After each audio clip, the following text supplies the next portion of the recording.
Oui, alors, donc, j'ai suivi avec attention tout ce qui est dit sur l'analyse fondamentale. Mhm. Et moi, comme je l'ai dit, mon objectif, c'est pour être un trader rentable. Voilà. Et quand je parle de trading, donc ça veut dire que je suis sur la spéculation des actifs. Mhm. Est-ce que vraiment j'ai besoin d'une analyse fondamentale avant d'aller faire cette spéculation sur les actifs?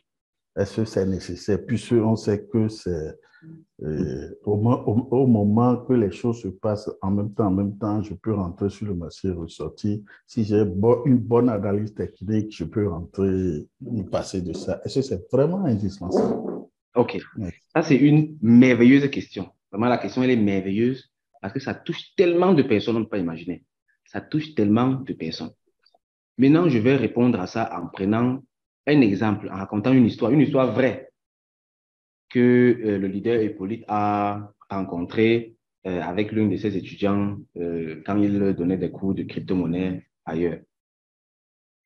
Bon, l'étudiant, on est venu, on a fait le cours sur la crypto, on a commencé à parler des crypto-monnaies, ainsi de suite, ainsi de suite. La dame, elle avait, disons que c'est une dame, on ne sait pas si c'est une dame ou un homme, hein, c'est anonyme. La dame, elle avait 30 000 dollars. La somme quand même est vraie. 30 000 dollars que la dame avait. Elle a pris ça.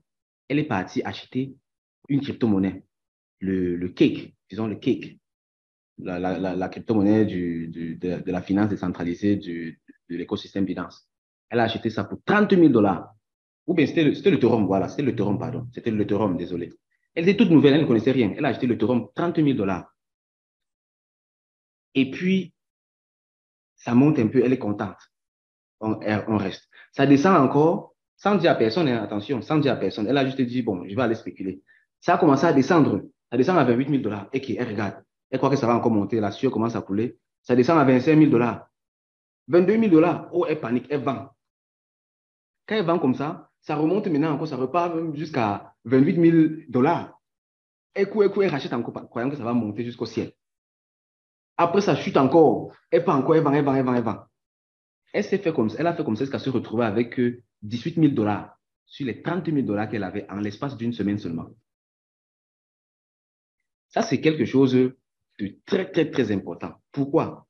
Parce que si cette dame avait bien compris l'analyse fondamentale de la crypto-monnaie sur laquelle elle investissait, elle n'aurait pas paniqué. Parce que quand on est trader, on doit savoir que la crypto-monnaie sur laquelle je suis en train de prendre position ici, c'est une crypto-monnaie orientée long terme ou bien court terme. Quand c'est orienté court terme, dès que ça commence à chuter, je mets ma limite. Je dis que je ne peux pas perdre plus que ça parce que cette crypto-monnaie-ci, son fondamental n'est pas puissant. Ça veut dire que ça peut chuter comme ça et ça ne remonte jamais. Donc, je perds mon argent pour toujours.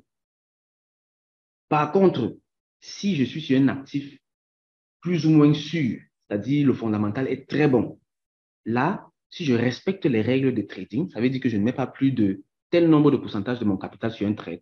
Même si ça chute, je peux me calmer et je laisse. Nous, on recommande aussi à 5% quand le capital est quand même assez conséquent. Ça veut dire que si je mets 5% par trade, ça veut dire que j'ai 20 chances. Je peux mettre 20 trades. Si un des trades là, je mets, ça chute, je reste tranquille. Je sais que j'ai 19 autres chances.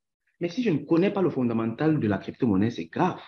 Parce que je vais me retrouver soit dans une situation comme la dame là, soit je vais dire que non, ça va remonter, je vais laisser, et puis ça va descendre et ne jamais remonter. Il y a les crypto-monnaies, quand ça chute, c'est mort.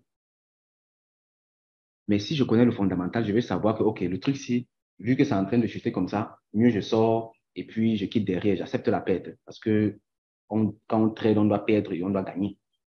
Vous voyez. Pourtant, si je connais le fondamental, je vais savoir exactement si je dois laisser ou si je dois directement sortir de ma position. Donc, j'ai pris l'exemple ici et j'espère que ça répond vraiment à la question. Le fondamental, c'est vraiment le fondamental. On doit toujours faire le fondamental avant d'aller sur le marché.